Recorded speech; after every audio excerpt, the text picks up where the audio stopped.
Hello and welcome to Health Matters. I'm Sherry Gallant with Alberta Health Services, and today we're talking with Mitch Fowler. Mitch is with the Lethbridge Fire Department, and he's one of the team leads on the water rescue team. This time of year when the water gets nice and the weather is nice and people want to get in the river, sometimes bad things happen. So let's talk about how we can avoid that. What services does the Lethbridge Fire Department and Emergency Services Department provide when it comes to water rescue? So we're a pretty diverse group. We train to kind of be the catch-all in any sort of incident that's out there. When, sometimes kids are talking about going bridge jumping and things like that, and my heart gets to racing. What kinds of safety precautions should people be taking when they're using these various bodies of water? That's a great question. So kind of break it down into the different types of users that are going to be on. You have boaters and power boaters, first off, right?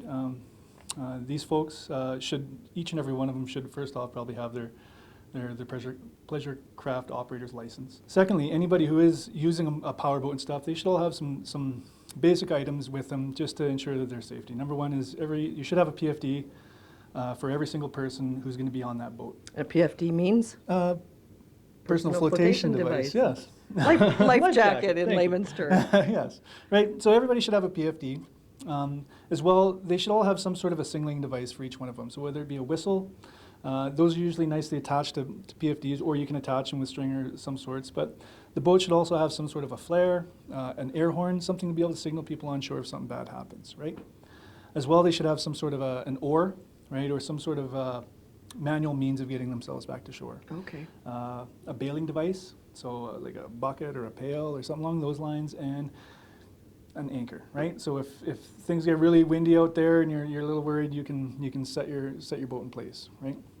The next kind of crew is like the kayakers, the canoers, the fishermen, right? A lot of the same rules still apply, right? They should all have PFDs, right, when they're on the water. Mm-hmm. There's a lot of times when you're out there, and it's not just enough to have the PFD in the boat with you. You need to be wearing it. So they should all have that, and as well, they also, in addition to those other items, they should all have some gear for the weather, right? So whether it's sunscreen, appropriate footwear, appropriate gloves for the type of task that they're doing, right? And then the last sort of crew that we're talking about is a lot of the folks who like to really enjoy our lower river valley and stuff, and those are the tubers, right? Mm-hmm. And so the tubers and stuff, and even though it's going to ruin their suntan, they should still be wearing PFDs as well, mm-hmm. right? PFDs, they should still have some sort of a paddle to get them to shore, right? They should, if possible, get a Ziploc bag, put your cell phone inside of it so that you have some sort of means of communication, mm-hmm. right, to anybody. And then have water, sunscreen, those sorts of items available with you, right?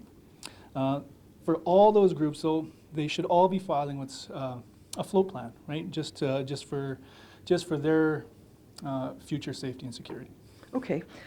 What is a float plan, and how do you file one? Okay, so a float plan, and it's really simple. It's just a piece of paper, and on it, all it says is who's going to be with you, where you're leaving from, what time you're leaving from, what time you're arriving at, and where you're arriving at, right?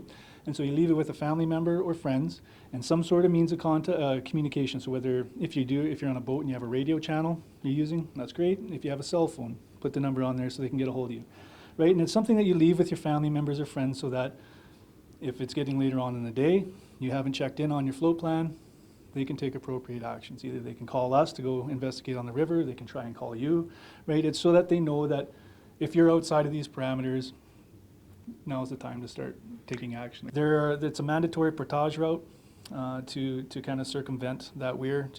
And folks who are tubing or coming downstream on the river from the Popson Park area, mm-hmm. please mind that area. Terrific. Thank you so much. Thank you. And thank you very much for watching.